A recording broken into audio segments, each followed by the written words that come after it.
За энэ удаагийн зочноор Дорнод аймгийн иргэдийн хурлын төлөөлөгч, за хуульч, өмгөөлөгч Чулуун огтой Эрдэнэ Нотгой оролцож байна. За сайн байна уу? Таны өдрийн мэнд өгье. Сайхан та сайхан засч байна. Сайн явж ирсэн үү? Сайн явж ирлээ. За ер нь одоо нэвтрүүлгийн эхэнд бол мэдээж бага насны таны бас бага насны талаарх талаар мэдээллийг бас дурсамжуудыг ярмаар байна. Тэгэхээр бага насаа хаана өнгөрөөж байв тэр талаараа бас яриач. За би чи ер нь бол Дорнод аймгийн одоо угуул. За миний аав Дорнодын Хөлбөмбөрийн хүн. Ээж маань Дорнод аймгийн Чав усан сум юм. За бүр дээшээгээ гээд одоо гарал тугсал хөөх юм бол манай ээжийн аав бол Увс аймгийн Малчин сум юм. За Монгол Улсын Арслан Бачаардын Ганбат гэж юм байдаг да. Тэгээ тэрний өвөө нь миний өвөөгийн төрсөн дүү. Нагц өвөө маань яг нөгөө 30 онд алах гол руу цэрэгт ирээд тэгэхээр Дорнодоос уршсан юм хүн. За бага нас маань Дорнод аймгийн Баян Түмэн суманд өнгөрсөн. Манай ээж Дорнод аймгийн Баян Түмэн сумын сургуулийн багангийн багш. Аав маань Дорнод аймгийн Баян Түмэн сумын тухайн үеийн одоо худалдаа бэлтгэлийн анги гэдэг байсан юм да. Хүмүүс бол хоршооч гэдэг. Тэрний нярав жолооч гэдэг. Одоо хөдөө нөгөө одоо баг одоо малчд руу хүнсний зүйл түгээ тараадаг тийм ажилт байсан. Тэгээ тэндээ би одоо 8 жилийн сургуулаа төгсөөд тэгээд аймаг руу орсон доо. Ер нь бол Баян Түмэн сумын одоо сургуулийн орчин тэр одоо дэлгүүрийн орчинд өнгөрсөн. Би өөрөө 8 хүүхэдтэй айлын баг хүү. Миний дээдлийн эгч надаас 4 эгч гэхэр чин томцууд маань бүгд нөө тусдаа гарах нь гараал айл гэр болох нь болоод ингээд явцгаацсан. Тэгээд даав ээжтэйгээ голчлон амьдардаг байсан. Намайг нэг 8 нас 9 нас хүрэхийн үс юм уу да одоо манай дунд эгч маань Зүүн Баянд ажилладаг байсан. Тэгээд нэралаад тэгээд охины аав ээжээр авч үлдээ. Тэгээд л одоо дүүнэр хардаг ажилтай ерөнхийдөө нэг 15 6 болтлоо ер нь хэд хэдэн их ах нарын хүүхдүүдтэй цуг ер нь өссөн дөө. Тэгээд хүүхдүүд гадаа шагналдаал нэг сумд чинь тэгэн штэ 100 болгонгууд чинь ингээл давтуу тоглоол хөл өмбөг тоглоол тэгээд арилаад гараад ирээчээ гэл гармаар байдаг тухай үчин тэгэл нэг хүүхдтэй харжээ гэл тэр үчинд бид чинь өчргөө нөгөө одоо юу гэдгийг тэгмээргүй байна одоо хармааргүй байна тэр хэлэх юм ч юу байхгүй штэ тэгэл нэг өөрийг авчулдаг тэрнийг ард нь гарах гэл тийм хэлбэрээр тэгэл дүүнэртэйгээ бужигнаад найз нөхдийнхөө дунд тэгэл нэг мэдхэд одоо тэгээд 8 дугаар анги төгссөн байсан. Тэгээд сайхан багш нарын дунд сургуулийн орчинд хүүхд нас мөн өнгөрсөн дөө. Тэгээд одоо шорондор гэдэгтэй тэгээд бид нар чинь тэгэл хавар цагт бол гарын сайртаал өвлдөө гацраа хөлдөөгөл тэгэл сургууль соёлынхоо орон нугуугээл урлагийн үзлэг хичээл ном гээл. Энэ би яг уу монгол хэл тэр нийгмийн чиглэл биологийн шимжүүд их дуртай хөтөсөн. Уран зохиол нэлээдгүй бас гайгүй. Тэгэл тэр чиглэлээрээ жоохон тагнаж яадаг. Жоохон хичээлийн ардууд ярьдаг юм уу үүмэлдэг гэхээр бас арай гатууд нь үүмэлдэггүй гэхээр бас зөөлдөж гээд тийм нөхрөөсөн байхгүй ингээл өндөр учраас ширээ хамгийн хойно суулгачдаг намайг. Тийм шүү дээ өндөр байсан. Одоо зураг авахд хүртэл байнга хойно шүү дээ. Одоо би тэгж байгаа одоо 40 жилийн турш зургийн хойно зогслоо. Одоо ур зогсоё гэдэг. Тэгээ би чи хойно сууна бас жоохон яриа байсан юм уу амцар байсан юм уу ямар сандаа манай ангийн одоо багш Үлзий сүрэн гэдэг Дорнодын математикийн бас нэлээд одоо толгой багш нар нэг байсан л да тухайд.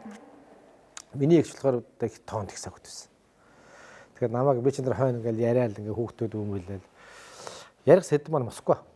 Намайг одоо 8 дугаар анги дордог жилийн нааны юм одоо эгч маань урьж аваад Москва болчихгүй. Тэгэл Москва яриа л байдаг, Москва яриа л байдаг. Нөгөө хэд маань тэр үчи Москва гэдэг бол одоо тэгээд одоо ертөнцийн хөгжлийн туйл байлаа шүү дээ. Бидний хувьд бол Орос орнд орчихно гэдэг. Тэг ямар сандаа багш маань нөхөө Эрдэнэ Натаа нөхөрөмж надад завжны булчин чинь болох байлаа. Баахан хүүхдүүд өнөөс болгож чаад ингээ яриад идэг тийм нөхөр байсан. Тэгээд одоо хүртэл оноо найзууд бол сайхан дурсдаг л да.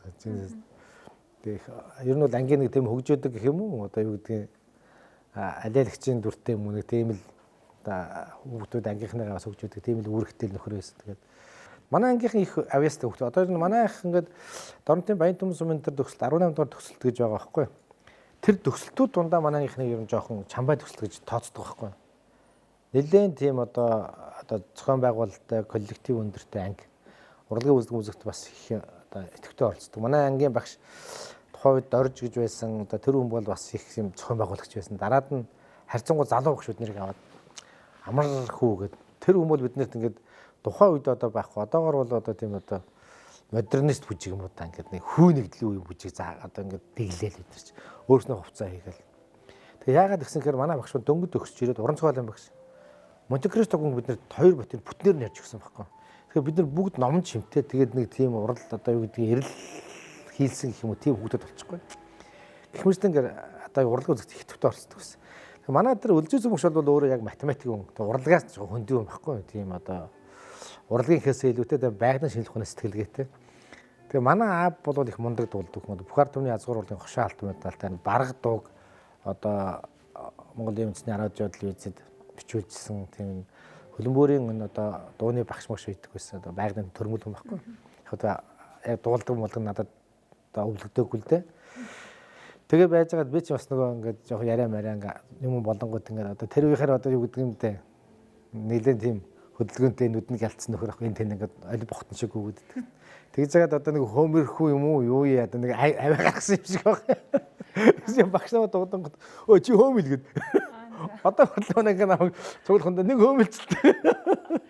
Нэг тийм л авьяас. Би яг зүгээр өөрөө жоохон шүлэг өчтдөг. Тэ хүмүүс бол намайг аавч настайг маш гоё дуулдаг учраас дуулах хэрэгтэй гэд. Яг үгүй тэгээд аав зарим нэг юм мартсан байлгүй дээ тэ. Надад би дуулж бол ингээд одон гар дуулж үзэгүй зүгээр машинда ганцаараа н одоо хотоос нутгаар руугаа давхах замдаа бол манай тал нут чинь гоё шүү дээ. Дуулж л барна шүү дээ бид нар чинь тэгээд ямар намайг хүн шиг олох юм биш хажууд нь хөгжмөө тавьчих тэрнтэйгээ зэрэгцээл бахираад явах дуртай. Ер нь гэхдээ сонсох өөртөө дуулах дуртай. Урлагийн үзэгт бол яг үгүй тийм нэг итв хүзүүлдэг хүмүүс байдаг шээ. Оролцоод байгаа юм шиг амар ингээд итвэхтэй. Юм дэгсэн бол юу гэж барахгүй. Яг үгүй тийм итвэхтэй оролцох зохион байгуулах талдаа бол нэлээд гайгүй оролцоод явдаг. Тийм хөвгтөл байсан. Их та нар мэдхүүгүй юу? Нэг шинэ жил болонгууд сар гэж болдог байсан байхгүй. 1-ээс 12 дугаар сар гэдэг 1 дугаар сар 2 дугаар сар гэл ингээд шүлэгшээ их хүн шүү дээ. Манай аав чинь өвлөө өвгөн болдог юм байсан байхгүй. Эхний гоё хөнгөсөн хоолойтой. Тэгэл одоо ингээд одоо миний найзууд одоо дийлхэн сар болдог. Одоо тагнуулын ерхий газарт нэг дарга байна. Аймгийн хурлын төлөөлөгч гэдэг. Тэд нар маань бүгдээр ингээд сар болцоодог. Тэр маань их хамгийн одоо гоё бөгөөд их ашигтай урлагийн үзлэг байсан. Дандаа бэлэг өгдөг гэж чинь. Хаан чамгүй жигүүнээс заавал сар тэр одоо нэг тийм сар байх хэрэгтэй юм шиг нэг тийм дэглэлттэй байсан юм шиг. Бүх байгууллагууд сумын нэгдсэн явуулканд ч бид нэр орно гэдэг одоо захиргааны явуулканд ч орно. Манайчуудын нефт гэж байсан тэрний явуулканд ч орно. Очингууд бэлэг өгдөг. Тэр үл их одоо миний алтан таазан дээр хамгийн үр ашигтай ажилласан одоо урлагийн номер юм уу та. Бусдаар бол даан тэгээд ярих ажил хийж ин да. Хүнтэй ойлголцох тийм. Тэр хүүхэд байхад чинь Жокын дурсамж гэдэг ном их уншдаг байсан байхгүй би. Тэр ахлах голын дайнтай холбоотой. Тэр үед биднэрт олдож ирсэн номнууд нь тиймэрхүү номнууд байсан байх. Ер нь Орсковский гэдэг одоо нэг Орсын тий ахлах голд бас чинь бүр 21 онд одоо тэр хувьсгалын үед бас цэрэг командд Монголд орж ирсэн байгаа байхгүй. Тэгээд та бол өөрөө Дорнод аймгийн хүн юм чинь ялангуяа энэ манай Дорнод аймгийн яг үндсэн одоо баа цөөрх юм одоо энэ Монголын одоо энэ түүхэн ялангуяа энэ дайн тулаантай ялангуяа халах голын дайнтай их холбоотой манад оролцууд эрэнгүүрээ их омогшдог бахархдаг тэгээ бас их сайхан ингээд түүх үлдсэн аймаг шүү дээ тэгж. Тийм аймаг. Тэгээ Монгол улстай бол бас ингээд нэлээд ингээд том түүх агуулж байгаа газар нутг ингээд одоо ч гэсэн яг тэр ивэрээ байгаараа хадгалагдаад улдсан. Тэг ер нь одоо нэг Монголд ганцхан бөмбөгдүүлсэн аймаг байна гэж. Дорнод аймгийн чавсан гоо тухайн баян төмөг одоо таач очижсэн багтаа төвөр нь явангууд бөмбөгний хөш байгаа зү тэ. Яг тэнд одоо бөмбөг унж Японы одоо цэргийн армийнхан бол шууд нөгөө хил давнд давж орж ирээд баян төмөгтэй бөмбөгдөжсэн. Тий.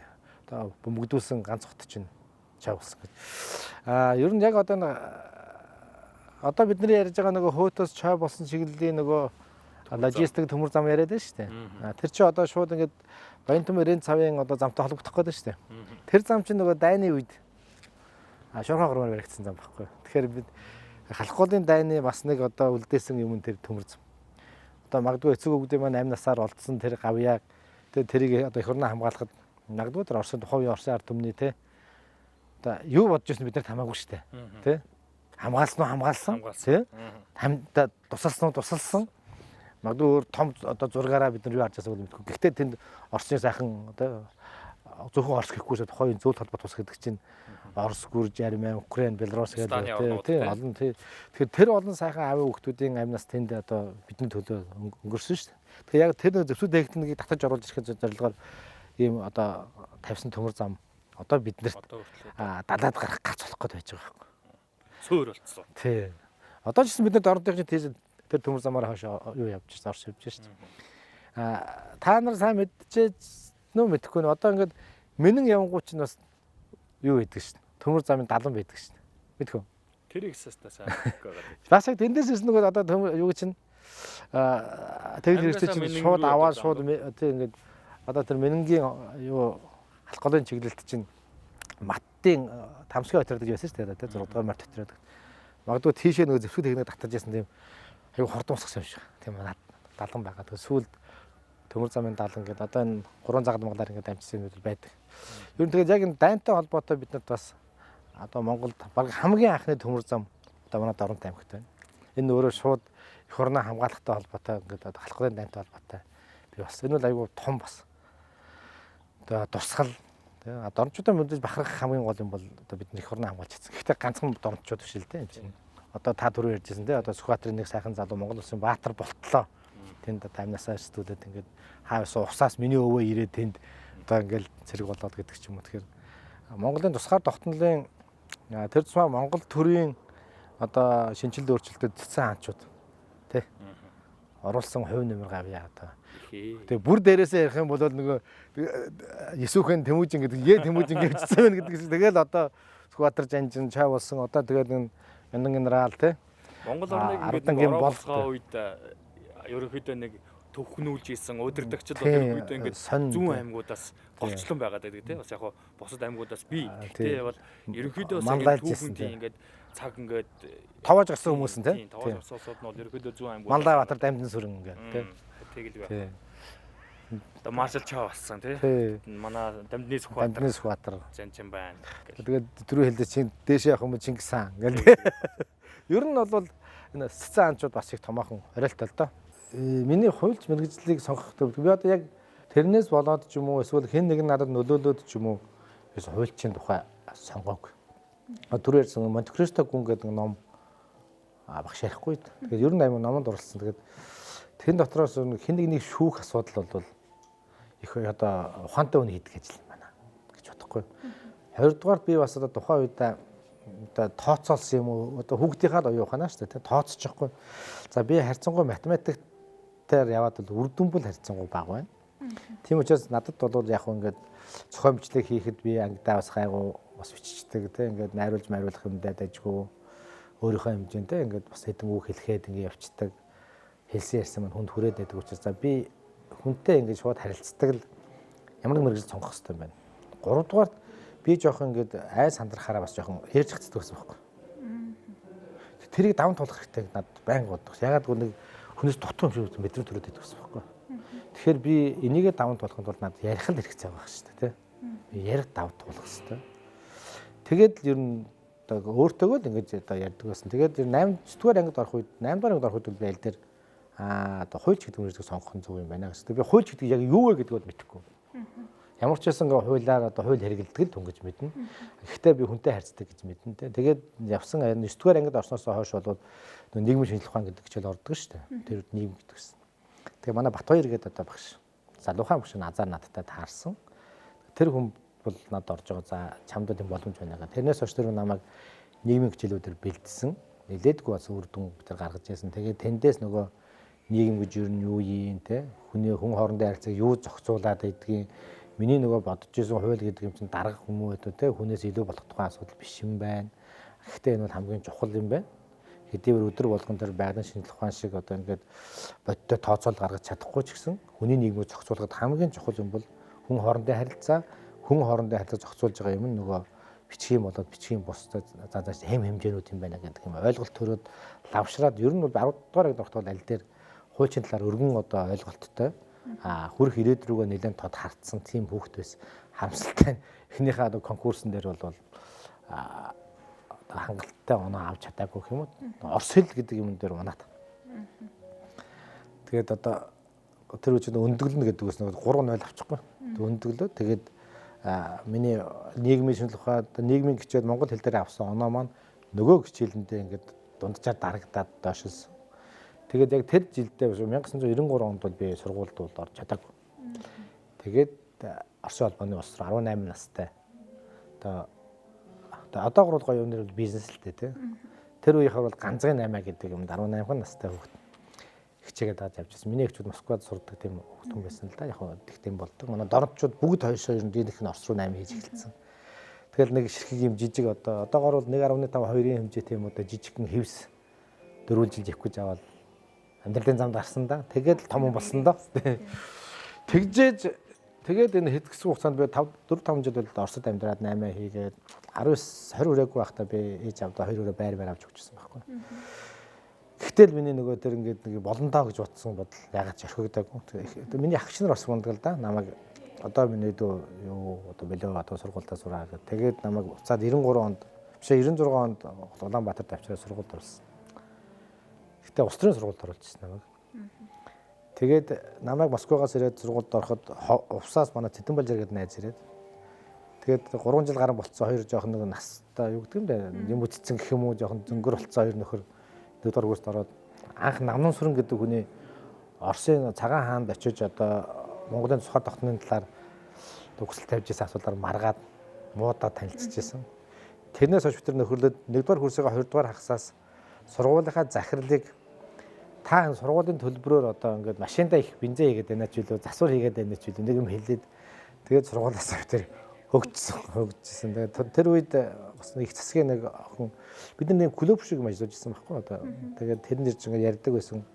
Уулздаг байсан нэг хүүхд маань харин Нямсар захиралд нэг юм хоёр хүү сургууль болчлоо гэх. Тэгээд Нямсар захирал бид нарыг сургуультай оруулаад урьж аваачаад ер нь бол одоо нийгэмд оролцоотой байх те ингээд болохгүй талаар хэлж байгаа ч бол маш сайн. Тийм учраас энийг энэ зоригч нь одоо мохоморгүй байна залуучуудаа. Тэгэхээр багш нь та хоёрт хуулийн сургуульд оролцоод сурах боломж олгоё гэх. Тэгээд их хэсэг сургуульд ороод суралцж байсан чи бас бэлдсэн. Гэр бүлтэй болсон. Тий, гэр бүлтэй болоод тэгээд эхнэр маань тийс сурдаг байсан. 4-р курстай бас хүүтэй болоод. Тэгээд яалтчгүй ихтэй чинь махнаар завхных би дөрөвтэй хамаатан байхгүй. Тэгээд хэн нэг нь хамгийн сайн хийдэг юм уу хийж одоо амьдрахгүй болж байгаа. Тэгжил амьдралаа зохиолохгүй. Тийм, тэгээд би буцаад 8 хийсэн. Гэхдээ барс дээр гараад алим юм ширхэлж зараал. Тэгээд сүүлд нь авдраар нь зардаг болоо. Тэгээд сүүлдээ би бас хөөрхөн хэдэн жил амьдэрсэн ажилласан л да. Тэгээд 2 жил 3 жил шахуу би завсардаад. Тэгээд надтай хамт их цогт орсон найз маань төгсөөд багш болоод яг миний төрсөн өдрөөр 2001 онд ирээд миний найз одоо чи өөрийнхөө нөгөө тавьж исэн том өрөөлөө хайцсан юм уу? Яг миний төрсөн өдрөөр тэмдэглэж байгаа шүү дээ. Тэр үчин залуу байсан. Бас нэг жоохон юм хэрэглэн шүү дээ. Тэгээд яг энэ хүний нэг яг хэрэгтэй үед нь цагийг олоод ч юм уу те нэг хилцэн нэг л үг хүний нөгөө одоо эсвэл магтсны ч юм уу те ингээд юм сэрэтг үү тэгээд эсвэл мотивац өгдөг. Нэрээ би одоо хаана очиод зогссон юм бэ? Яг хөө тэр үед нэг 5 дуурайг олоод те ингээд аргаа олоод амьдрах боломж нь байсан хэдиж хүн ер нь өрөөлөө мартсан бэл зорилгоо. Тэгээ би дахиад буцаад 2 дугаар курсээс буцаад сургуульд орсон шин. Хизээ хайн сургуулаа төгссөн. Тэгээ 2003 онд. Тэгээд эхнэр маань яг тэр сургууль төгсөөд манай эхнэр чинь онц төгссөн. Тэгээд тухайн үеийн галт төмөртэй тэмцэх газарт урилгаар ороод жоохон хортой охин шүү дээ. Тэгээд ямар ч байсан нэг 47 мянган төгрөгийн цалинтай болоод би сургуульд орох болоод тэгээд захирал дээр очиж манай найз намайг дагуулж орохгүй да манай ангийнхан. Энэ нөхрийг одоо сургуульд нь оруулъя. Энэ бүр одоо танд ингэж намайг ч юм боллоо. Нямаас захирал намайг 2 дахь удаага миний мөрөөдлийг зам дээр нь гаргад тавьсан. Тэгээ миний найз Цэдэн Бажуур намайг яг тэ одоо юу гэдэг нь бизнесээр мөрөөдлөө солих гэж хахад дахиад хөө чи тэнд байх ёсгүй шүү дээ. Энд байх ёстой шүү дээ. Тийм. Бид тэгээд одоо өнөөдөр энэ хуульч болсон. Хуульч бол ер нь хүн ёсны мэргэжлээ л дээ. Өнөөдрийн энэ өндөрлөгт хүрэхэд тэр тухайн сургуулийн захирал болон бас найзын оролцоо бол нэлээд байсан. Өдөр болгон ер нь бичих болгондоо би бас бичих дуртай ингээд сэтгэл бичих болгондоо тэр бичдэг. Ер нь бол хүнд юу гэдэг ингээд яг сандарсан үед мэдээж төрөмөг өгөх чухал л да. Гэхдээ хүнд хэрэгтэй үед нь тэр дашуур болох, хэрэгтэй үед нь сэтгэлийн хүч өгөх тий тэр л хамгийн одоо чухал юм байна. Хатууд арснаас хүртэл салахад хүртэл бас л айгүй чухал шүү дээ. Би ч одоо энэ архитаар суух 13 жил болж байгаа байхгүй. Бас л нэг хүн над нэг үг хэлсэн. Тийм. Тэгэхээр үг гэдэг нь хамгийн хүчтэй. Тэгээд хүний тус тэр тусмаа хүний амьдралыг тэр чигээр нь өөрчилсөн нэг үгний тусыг ч юм уу те нэг сэтгэлийн тусыг хүн мартахгүй байхад одоо жоохон их чухал юм байлаа. Тийм учраас хүн зөв амьдрахад нэг нэгэндээ хүннээс илүү чухал юм байхгүй. Тэгээд нийгэм зөв амьдрахад хуулиас чухал юм байхгүй. Тэгээд нэг тийм л бодолтой л амьдардаг да. За тэгэхээр таны хувьд бас Дорнод аймгийн нутгийн удирдлагын ордон Эрдэнэ төлөөлөгчийн хурлаар ер нь одоо хэддэг жилдээ ажиллаж байна. Ер нь өмнө одоо хуульч өмгөөлөгчөөс гадна бас ямар ажил албыг хашиж байна. За би аймагтаа бол одоо нэг удаа ердөө сонгогдоод байна. Дорнод аймгийн хөлбөмбөр сумын иргэдийн одоо итгэлийг хүлээж сонгогдоод 4 жилдээ ажиллаж байна. Өмнө нь бол Дорнод аймгийн Хэрлэн сумын 7 дугаар өгийн одоо иргэдийг төлөөлж Хэрлэн сумын иргэдийн уралд нэг удаа сонгогдсон. За 2012-оос 16 онд Улаанбаатар хотод Баянгол дүүргийн 5 дугаар хорооны иргэдийн тус итгэлийг сонгож нэг удаа сонгогдсон. Тэгээд тийм одоо 12 жил нутгийн өрөө төсний байгууллагад ажиллаж байна. Тэгээд энэ ажиллаж байгаа хугацаанд ер нь энэ нутгийн өрөө төсний байгууллагын нөөц чадамж хөгжлийн төлөвшлийн талаар бас судалгаа хийя гэдэг одоогоор удирдлагын активд нутгийн өрөө төсний хөгжил төлөвшлөх гэсэн ийм сэдвийн хүрээнд докторийн судалгааны ажил хийгээд байж байна. Нутгийн өрөө төсөөс буюу аймгийн одоо хуралд төлөөлөгчөөр сонгогдсноос хойш бол одоо бодлогын бичвэр баримтуудыг түлхүү гаргахад илүү их анхаарч байна, дуу хоолойгоо хүргэж байна, асууж байна, тодруулж байна. За санаачлаад бол цөөнгөө асуудлуудыг аймгийн хуралд оруулж байна, хэлэлцүүлж байна. Томоохон гэх юм уу одоо нийтийг хамарсан, нийтийн эрхшилд нөлөөлсөн гэх юм бол нэг 4-5 ажлууд байна. Аймгийн хурлын төлөөлөгч болчоод нэгдүгээрт хурлын төлөөлөгчийн ёс зүйн асуудлаар одоо аймгийн 2-3 төлөөлөгчтэй хамтраад ёс зүйн дүрэн батлуулъя гэж саналруулж ийлээ. Тэр маань одоо харин хуулинд тусчихсан. За дараад нь сундын хөлийн цэсийн асуудал гэж байгаа. Аймаг дотор ингээд сунд чинь нөгөө одоо яг манайхын хаагур хэлж байна гэдэг малч чинь одоо заримдаа шууд тодорхойлсон мэдэхгүйгээс болоод тэгээ маргаа үүснэ. Дээр нь нөгөө үжи аварж байгаа янз бүрийн байдлаар ингээд тэгээ эсвэл ходог модыг гаргаад. Тэгээд хохирт гэдэг эдийн засгийн хувьд хүндрэлтэй байдал үүсэх гэдэг. Тэгэхээр энэний асуудлыг бас өндөд ажлын хэсэг байгуулуулад өөрөөс оролцоод явсан. За дараад нь Дорнод аймгийн Чавлсан хотын инженерийн шугам сүлжээнд цэвэр усны хангамжийн асуудал. Манайх чих төмөр одоо усны зэвтэй. Их хэмжээний зэв гараад иргэдийн эрх шиг эрүүл мэндийн асуудал хөндөгдөж байгаа байхгүй. Тэр чинь зөвхөн одоо эрүүл мэндээсээ гадна нэг хувц сунаар авахаас ахгүйл хүндрэл үүснэ шүү дээ хүнд чинь ер нь. Тэгээд иргэд бол энэ талаар одоо нэлээд хүчтэй онол асуудал тавьсан.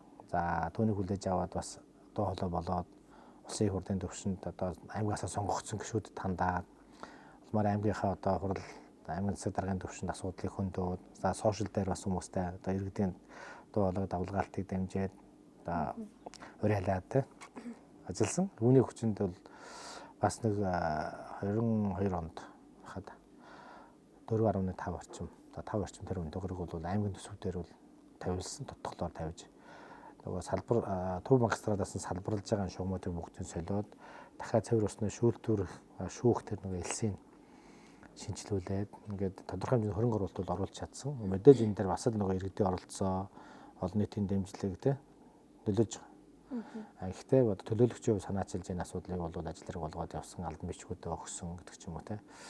Тэгээ энэний үр дүнд бол бас энэ бас нэлээд үр дүнд хүрсэн. Тэгээд яг энэ зэвтэй устай холбоотой асуудлаар ажлын хэсэг мөн байгуулах санал гаргаад тэнд нь өөрөө ороод явж байгаа.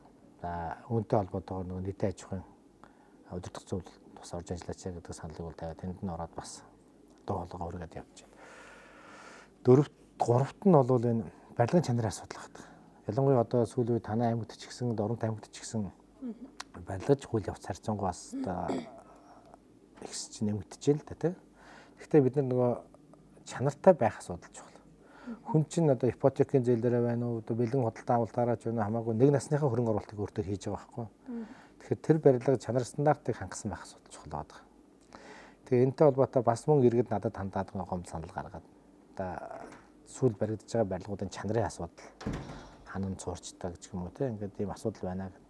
Энэтэй холбоотой би асуудлыг аймгийн иргэд уралд мөн хэлэлцүүлье гэж санал тавиад мэрэгжлийн хэлтийн байгууллага дээр нь лайвтай очиод лайв хийгээд тэгээ асуудлыг мэрэгжлийн хэлтийн байгууллагын хуралд оруулж хэлцүүлээд тэгээд тухайн барилгын асуудлыг дээр бол одоо үнэхээр зөрчил байгаа юм байна. Засаа янзлаа гэдэг асуудал.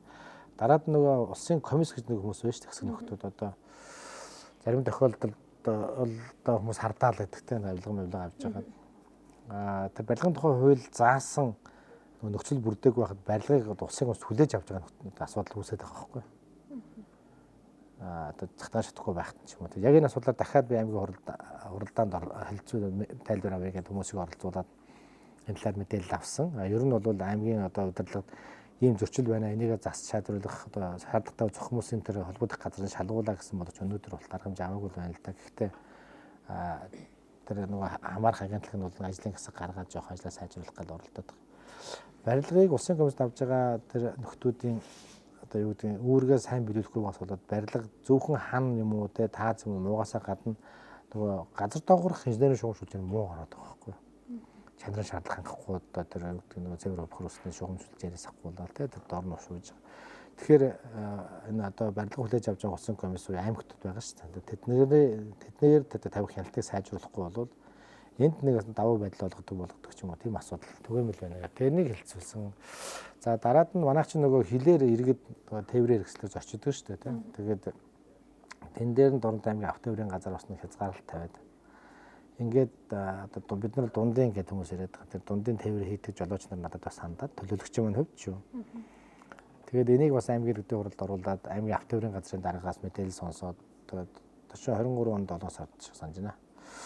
Ороод тэгээд үр дүн гарсан. Одоо тухайн үед бол микроавтобуснуудыг сард нэг удаа нэг бичиг өгөөд гаргадаг ингээд хязгаарлалт тавиад төр өөрөө нэг юм нэг сонинтай хязгаарлалт тавиад эхлэхэд хүн суртал үүсдэг шүү дээ. Авилга дагдаг тий. Хардлага дагдаг. Тэгээд энэ асуудлыг нь тавьсан. Тэгээд энэ асуудал бол одоо шийдэгдээд жолооч нар маань явж байгаа. Гэхдээ сая дөнгөж бас асуудал хүндэрж байгаа юм шиг байна. Одоо он гартал явуулаад болин ч гэсэн бас нэг асуудал хөндөгдөд. Энэ тал дээр бас нэг үр дүнтэй ажил болсон гэж бодож байгаа. За тэр түрүү ярьжсэн нэг чихрэн шижин гэдэг 2000 гаруй хүнийг Хөрлөн сумын 7 2 4 дугаар багийн иргэдүүд бол хамруулад эрт үеийн илрүүлэг хийсний үр дүнд 37 хүн эрт үедээ илэрсэн. Тэрний нэг нь би өөрөө илэрсэн байхгүй юу? Сахарын өвчтэй байна, сахартай болж байна. Тэгэхээр энэ аюултай өвчнийг бас илрүүлэхэд өөрийнхөө хувь нэмрийг тэр одоо тухайн үеийн хамт ажилласан Вандан сүрэн эмч гэдэг байна. Одоо манай боотын эмч цэцэгмаа гэдэг эмчтэй хамтраад бид нэр энэ төслийг хэрэгжүүлж чадсан. Бас энэ үр дүнтэй болсон. Ер нь бол ингээд олон нийтийг хамруулсан ийм ажлуудыг хийхэд агай чухал. Хамгийн сүүлд бол одоо бидний танай аймгийн төмөн цогтод харж байгаа да 550 гэдэг нэг аймаар зам байдаг. Та явж үзсэн байж магадгүй. Манай аймгийн хажууд Булган сумын хажууд бас нэг 27 км тий айгүй төвөгтэй зам байгаа. Энэ асуудлаар бид нэр өнгөрсөн 6 сард одоо мессеж чагсаал гэдэг бэлэн цог сайд руу хандсан 1000 гаруй хүнээ мессеж хүчлэл чагсаа зохион байгуулад аймгийнхаа талбай дээр одоо цуглаад гарын үсэг цуглуулад тэгээд энэ асуудлаар хандсан. Надад бол албан бичиг нэрсэн. Уг нь бол одоо 24 оны 4 сард энэ замыг хяналтна гэсэн боловч харамсалтай надад одоо эхлэхгүй байна. Тайлбарлаж байгаа төсвийн тавигдсан гэж байгаа Дэлхийн банкнаас хэрэгжүүлж байгаа нэг төслийн зорилт чиглэлийн өөрчлөлт ингээд чинь бас нэг харганы ноос түүх шахуул юм л ярьж илээ. Гэхдээ ямар ч байсан бид нар бол олоолаа оролцож чадвал үр дүн төрдөг юм аа гэж. За мөн одоо тэр бас нэг Петрод ачин тамсаг гэдэг одоо асуудалтай уул хорын асуудал байна шүү дээ. Энэ дээр бас одоо аймгийн иргэдийн хурлын байгаль орчин төлөөлөгчийн хувьд бол би битүүхтэй оролцдог төрийн бас олонхнуудтай хамтарч ажилладаг. Ер нь бол Монгол хүний эрх шиг Монгол улсын байгаль орчин бол нэгдүгээр тах хэрэгтэй. Петрод ачин тамсгийн хувьд бол одоо тэр байгуулсан бүтээгдэхүүн хуваах гэрээ бол өдрөшгүй байна гэдэг нь танд жил байна, надад жил байгаа тийм. Яг уу тодорхой татвар төлдөг байх л да. Тэгэхээр бид нар нэгэнтээ одоо өөрт байгаа юм өгж байгаа учраас үр ашигтай одоо гэрээ хийх. Та өөрийнхөө гэрээ юмыг бусдад амтж ашиглахын тулд өөртөө ашиггүй хэлцэл тань хийхгүй шүү дээ. Тэгэхээр одоо 32 онд дуусч бол магадгүй энэ төсөл одоо ингээд тийм хангалттай өргөж бид нар төгсөнгөө магадгүй төсвийг бол төсвүүд цохимжийн нэмэр болж исэн байх. Гэх мэтлэнгээр ингээд уул уурхайн чиглэлээр одоо эрүүл мэндийн чиглэлээр өөрийнхөө хэмжээнд шүү тийм ээ асуудлыг санаачлаад ажил болохгүй явдаг. За мөн одоо отор нүүдэл бэлчээртэй холбоотой асуудал дээр бол нэлээд төлхөө анхаарч өөрөө бичлэн оролцоод бас нэг цэцэг цагаан нэгжид байгаа тэр тийм хууль тогтоомжийг зөрчөөд байгаа бас хүмүүс байна шүү дээ. Нэг айгүй олон одоо адуутай гал дайрч орж ирээд бусдынхаа бэлчээ, бусдынхаа боломжийг бас үгүйсгээд байдаг. Дандаа тэд нар чинь бүгдээ нэг аль нэг даргын юм уу, аль нэг ус их хөрлөн гişүү эсвэл аль нэг алдар цолтой хүний л хамааралтай юмуд яваад байгаа байхгүй. Тэгээ энэ нь нутгийн иргэдийн хоорондож одоо тэнд байгаа одоо бусад хүмүүсийн хоорондож асуудал үүсгээд байгаа. Энэ асуудал дээр бас нэг цэг тавьчих гээд бас бодлогын бичвэрээр санаачлаад явсан. Тэгээд одоохондоо дараахандаа үр дүн гараагүй байна. Ер нь бол энэ тал дээр бичлээд бол би сонгогдсон сумаасаа бол сумдаа бол нэлээдгүй ажилдаг бас манай аймгийн нэлээд гадрална. Одоогийн байдлаар нэг тоймтой гэвэл юм мэдээж одоо зүгээр ингээд хуралд оролцсон статистик би гаргаж үзсэн. 23 оны байдлаар ямар нэгэн байдлаар 25 минут тутамд асуулт асуусан, хариулсан, санал хэлсэн, шүүмжилсэн нэг ийм байдлаар бол статистик гаргасан билээ. Би жил болгоно статистикаа гаргаад ийм захимаар тайлангаа хүмүүст ингээд хүмүүст хүргэдэг байхгүй. Үзэхэд 23 оны байдлаар бол ямар ч байсан одоо нийт тэр үе чинь нэг 14-5 хуралдаан байсан ба та. Тэр хуралдаанд оролцсон тоогоороо бол 100% орцтой, эрцтэй. Тэгээд оролцоо бол нэг 25 минут тутамд ямар нэгэн байдлаар одоо оролцоотой байсан гэсэн тийм статистик гаргасан байна.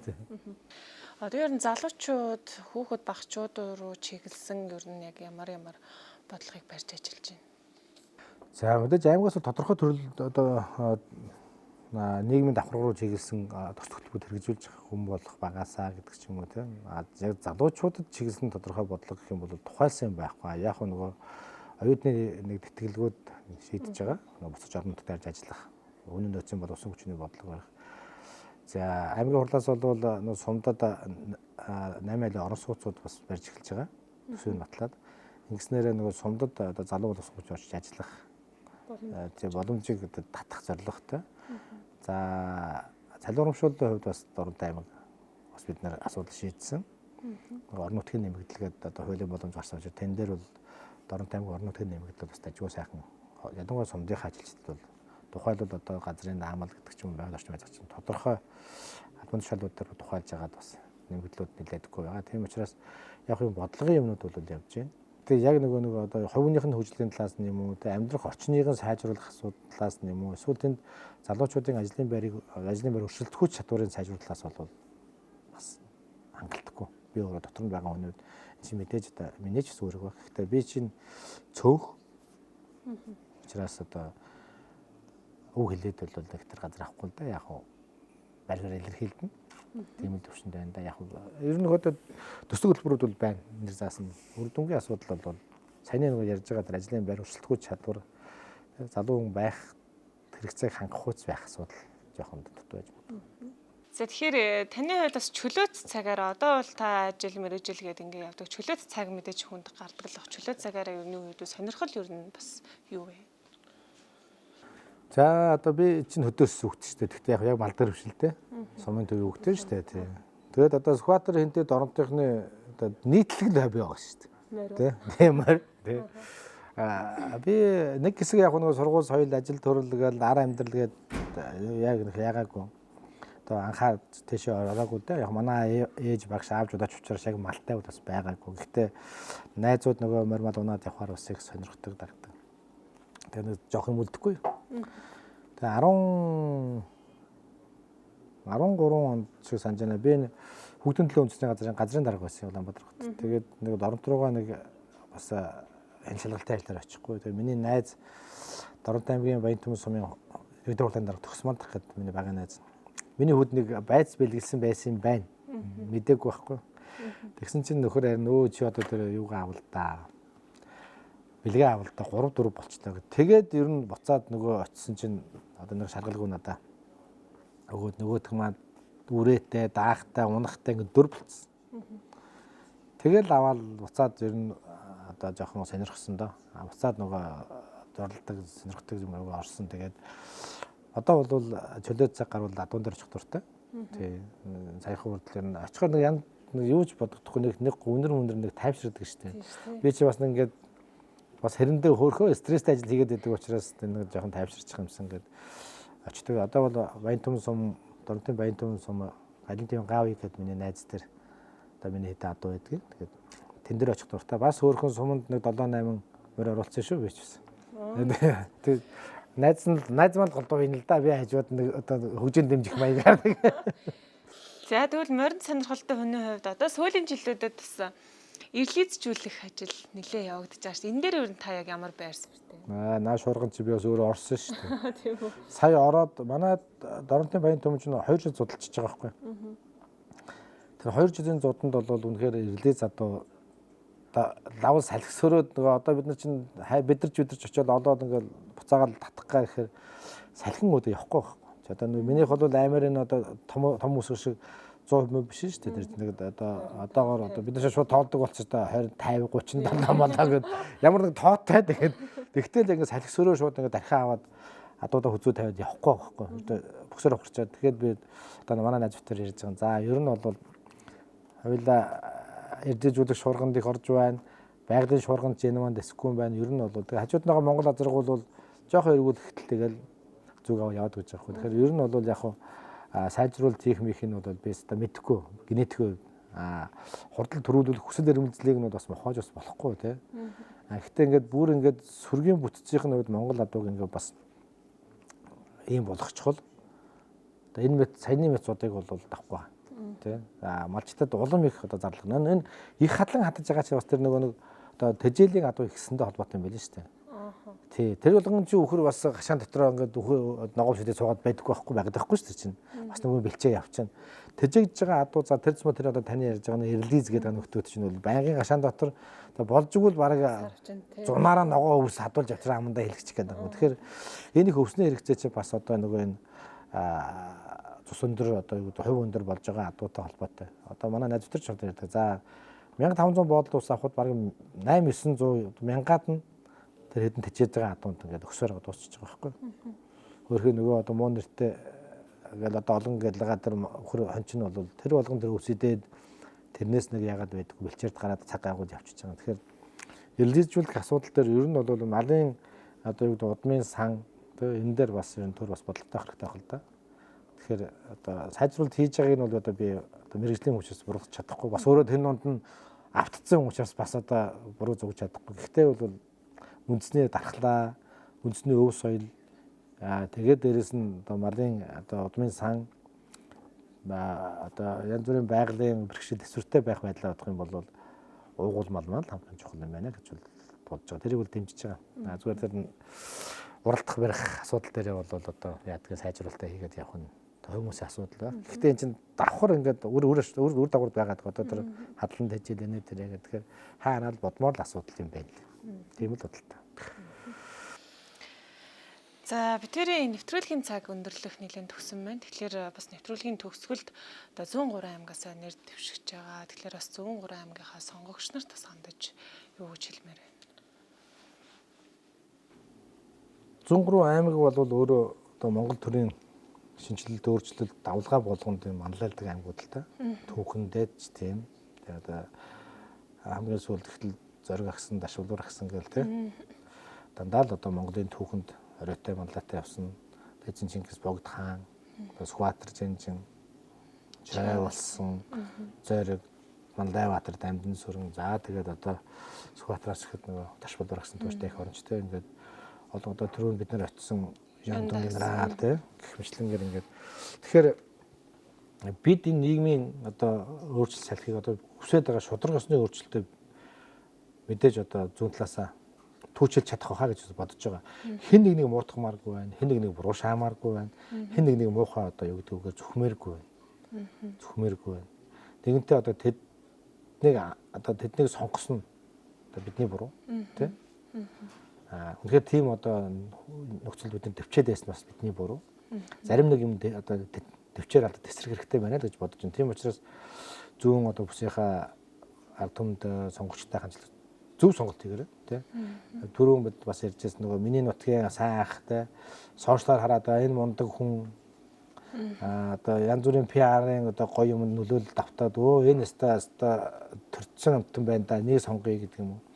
Энд чинь одоо 10 жилийн өмнө ийм байсан байлээ гэдэг ч юм уу те. Ийм нөлөөлөл битээ автаарэ. Өөрснийгөө сонгоё гэсэн үнэ сонгоорой. Энэ нь өөрөө таны нөгөө үндсэн хуулиар олгогдож байгаа. Сонгох эрх чинь танд хадгалагдж үлдэж байгаа хэлбэр. Тэрнээс Эрдэнэт гэдэг одоо би гэдэг хүн очиод намаа сонгоорой би мундах шүү гэсний төлөө бас намаа сонгох гэж хэрэггүй. Би одоо хувийнхаа хувьд Эвслээс нэр дэвшиж байгаа одоо кандидатын хувьд ч гэсэн үндсэн хуулийн засан хүний сонгох төрхийг би дээдлэнэ. Намаа сонгоорой гэдээ одоо ингээд гараас нь татаал те улаарж гүйхгүй. Тэг би танд манай явсал танд бодлого санал болгоё. Танд таалагдж байвал та дэмжээрэй. Биднийг бас дэмжээрэй. Тэг эвслийг дэмжээрэй. Дэмжихтэй одоо те үүргэжүүл дэмжээрэй. Тэг одоо юу гэдгийг магадгүй өмгөөлөгч гээд надаар өмгөөлөж эсвэл тараад те гэдэг ч юм уу. Тэр талаас нь хандлагуугаар энэ хүн улс төрд байх ёстой үнэ үү? Эсвэл үнэ үү? Энэ одоо нам явсал өмнө нь яасан ирээдүйд яах юм гэдгийг сайн дотроо тунгааж сонголтоо хийгээрэй. Таны сонголт мэрэгэн байгуулдаг байл гэж та. За баярлалаа. За үзэгчтэй манай нэвтрүүлэгт Дорнод аймгийн иргэдийн хурлын төлөөлөгч, хуульч, өмгөөлөгч Эрдэнэбат төлөөлөгч маань оролцлоо. Тэгээд бидэнтэй цаг зав гаргаад ярилцсан танд баярлалаа. Тэгээд амжилт хүсье. Баярлалаа. Та бүхний ажилд бас амжилт хүсье. Танаа сайхан хамт олны эрч хүчтэй бас хамт олон байна. Бас нэг өдөр хамт сайхан ажиллалаа. Урамтай амжилт хүсье. За баярлалаа.